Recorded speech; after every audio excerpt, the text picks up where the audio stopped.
Hello, my name is Karen Hughes, and I'm the Domestic Violence Clinical Services Coordinator for the Life Crisis Center. And I want to welcome you to Life Crisis Today. Sex trafficking is not something we think about. We think it's just on the news, it happens elsewhere, but it's here. It happens here.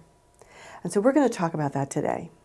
And with me is Dr. Danielle Thomas, and she's the Child Sex Trafficking Regional Navigator. So welcome, Danielle. Thank you for having me. I'm very excited to be here. Yeah. Human trafficking, we always think it happens elsewhere. You know, it happens in major cities or big resorts or anything like that. But it's here. It's here on the shore. Absolutely. Human trafficking happens everywhere. It's actually been reported in every single state across the country. Human trafficking, I think a lot of people have this mindset that human trafficking needs to be passing borders, such as the southern border or the northern border, or passing through state lines, that actually human trafficking can happen anywhere. It doesn't require that border transportation. Does there need to be bondage? Some trafficking does include physical restraints, but we know through research and through talking to survivors that a lot of traffickers use emotional restraints and use that to restrict their level of opportunity that they have. Right. We think of the young people who come here like after school's out and, you know, and they're going to be kidnapped or taken away in bondage or something like that. But even kidnapping isn't part of it all the time either. Right. I think with our society, we see a lot of those things on Facebook where it's beware of this white van at Walmart and absolutely we need to be aware of our surroundings, but trafficking is a business and traffickers are very good at their job and they manipulate creating relationships with their victims through defrauding, threatening them to exploit them and different things like that. So absolutely we need to be aware and cautious of different types of things like that, different things that we may see in our community that look unsafe, absolutely. And it could be trafficking, but we know through research that it most of the time is not. Right. And you said it's a business. That always surprises me when you talk to me about that. Yeah, human trafficking is actually the largest and fastest growing criminal industry across the globe. Annually, it's estimated it brings in $150 billion with a B dollars a year. Yeah. Wow. Yeah, and as we're sitting here talking, it's estimated that there are 50 million people enslaved right now. Wow, that's a lot of people. And I'm thinking that, I know like when I talk to somebody about abuse, we talk about grooming. That I'm thinking in trafficking that happens as well. Absolutely. Traffickers are really great at the grooming process, being able to create those relationships and those bonds. And like we were talking about earlier with the physical bondage, traffickers use physical bondage less and emotional bondage more. And grooming is one of those ways that they cultivate that. Yeah. Identifying their target victims' vulnerabilities and using them for exploitation. What kinds of things do they do for grooming? Oh, goodness. Right now, with COVID, we saw not just our society pivot, but also the world of human trafficking pivoted as well. So right now we're seeing a lot of grooming online and through other types of gaming. So we see that through those online interactions and through different types of games like Roblox is a big one. Being able to cultivate those relationships through online, you don't necessarily know who you're talking to at all times. Right. And then you open up and you share some vulnerabilities and then that person is there to use that vulnerability to manipulate you. And then off they go with trafficking them. Absolutely. Yeah. So anything else with the internet? Yeah, so goodness, for human trafficking and really just prevention in general, I love to talk about internet safety and having parents who, especially if you're a parent of a young child who has access to the internet or has tablets or a phone, know the apps that they're using, whether it's different types of apps on an Android or an iPhone. that you would be so surprised that have different back routes to be able to hold different vaults of different pictures that most parents or most people who look at a cell phone may not be able to identify those. So I love to encourage parents to research, figure out what your child is into, play those games with them, and I really encourage boundaries as far as screen time and accessibility to screen time. I think it's just wonderful whenever screen time is used within like a family room and not necessarily alone with a closed door. Yeah, Absolutely. Right. I've always been amazed of things I learned too, because I help victims how to be safe. I didn't know that there are fake apps that you have to really even research. You think it's a really good app, but it's not. And that can really set you up to get into trafficking as well because of those fake apps. Yeah, the one that comes to my mind off the top of my head is there's a calculator app, and it looks exactly like the calculator app on your phone. But when you go into the fake calculator app, you put in your passcode, and then it opens up into a vault where you can store pictures and other different types of files. Wow. But typically, a parent wouldn't necessarily know that it's there. Yeah. Privacy settings too. Absolutely, yes. Know what they are.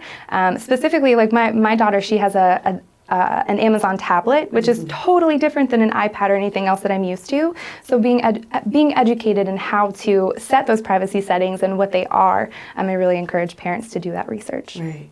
I know when I change phones, oh my gosh, I have to learn it all over again as to what does this phone do. So every single device, it changes. Yeah. And as the technology changes, we have to be on top of that. So it's never ending. Absolutely. And not just the privacy settings on your phone, but the privacy settings for that specific app. Right. Yeah. Right. Yeah. Go in and see what it is and make sure that every single one is on the highest level you can make it. Right, exactly. Yeah. So we've been talking about trafficking, but we haven't really defined it. Yeah. What is it? So human trafficking, there are two different definitions. So we'll talk about the adult definition first. Okay. The adult definition of trafficking is the recruitment, the harboring, the transportation. That is the purpose, or for the purpose of force, fraud, or coercion. So that's where we're talking about the grooming and the manipulation and the deception. And it's always for the purpose of exploitation. So that is the legal definition for the adult victim of trafficking. A child victim is a little different because we know that a child can't necessarily consent. Right. So when we're talking about a child victim, it is anything, any service provided in exchange for something of value. So we see this a lot when we're talking about runaway youth who may need a place to sleep. And so they may exchange a sexual service in exchange for a roof over their head at night. And that definition is child sex trafficking or child human trafficking. Okay. And when I think of trafficking, I think of sex trafficking. But there's more than that. Yes. So actually, there is a national human trafficking hotline. It's housed by the Polaris Project. And in 2021, their statistics showed that there were 25 different revenue streams of trafficking. Some of those are sex trafficking, some of those are labor trafficking, and some of those are combined. So specifically, the sex trafficking streams would be like pornography or residential sexual servitude. The ones that overlap are going to be the bars, cantinas, your salons, your massage parlors. And then for labor trafficking, we actually have a good mix of this around here. Agricultural, construction crews, traveling sales crews, fishing industry. There's a lot of different labor trafficking revenues that most people aren't necessarily aware of because I think we stick to that sex trafficking side a lot more. It could also be that they have to work, like you said, in any of those industries, but then they're either not paid or paid very little. Their papers are held. Yes. I don't know if there's anything else. That's what I've learned from you. So what else am I forgetting? Yeah, no, that's perfect. Labor trafficking can happen in a lot of different ways.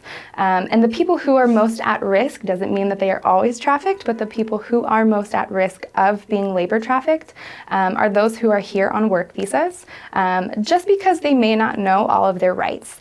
We as Americans, we may not know all of our rights sometimes, right? So when you're talking about somebody coming over to a new country, may not know the language, it just puts them at a higher risk for exploitation because that's one of their vulnerabilities. They are not aware of all of their rights. So a trafficker can exploit that and come to them and say, hey, give me all of your papers, I'll hold them for you, You have to make X amount of money for me, and I'll give these papers back to you. So whenever you have made that set amount of money that I told you, you come to me and ask for your papers, and I say, no, I'm upping this amount. And then you have to go back to work, but I'm never going to give you your papers back. Right. And now I have your papers, and I tell you, you can't go anywhere. You can't talk to anybody. Nobody's here to help you. Right. You have to do this for me. Right.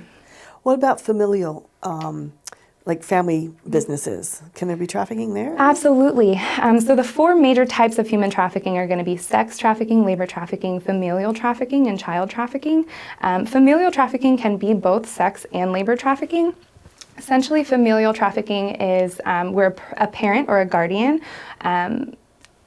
sell their child for either the purpose of sex or the purpose of labor to be able to provide their basic needs. That's essentially what we see in familial trafficking. Okay. You have a new position, I the do. Regional Navigator. Yes, ma'am. Talk about that, because that's exciting. Awesome. Yes. So I started at the end of January with the Life Crisis team. So it is a program called the Regional Navigator Program, and the program complies with the Child Sex Trafficking Screening Act of 2019. And when that act was set into law, it required every county in the state of Maryland to have a regional navigator. And that regional navigator provides long-term case management for any victims of sex trafficking up to age 24.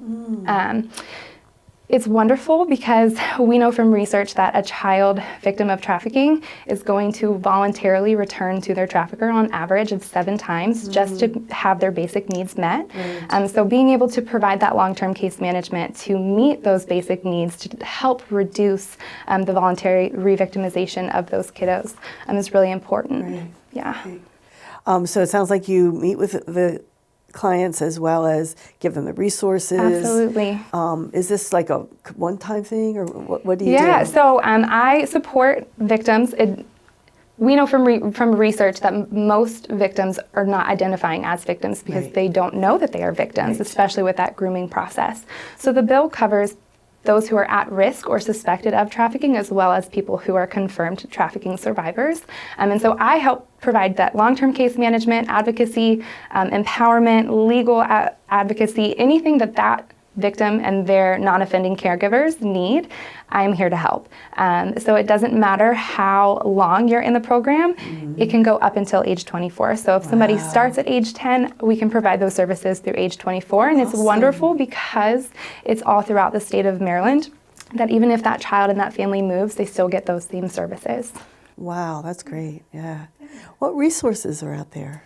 Oh, goodness. So besides the Regional Navigator program, which anybody can refer through the Life Crisis Center, 2 major resources that I want to touch on before we get to the hotline numbers. One is going to be slaveryfootprint.org, and you can go online and you can fill out a survey. It asks you lots of different questions of the items that you have. And one of the things that I'm passionate about as the Regional Navigator is providing community awareness of human trafficking.